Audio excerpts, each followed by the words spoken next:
You ask Tiger to solve. This deals with linear equations with one unknown. The final result is z equals 7/15.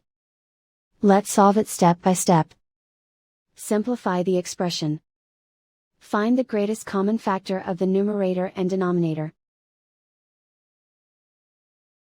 Factor out and cancel the greatest common factor. Group all constants on the right side of the equation. Add 4/15 to both sides.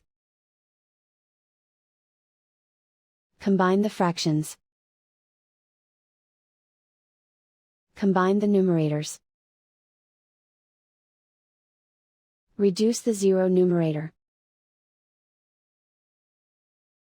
Simplify the arithmetic. Find the lowest common denominator.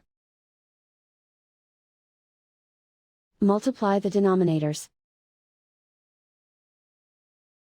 Multiply the numerators. Combine the fractions. Combine the numerators.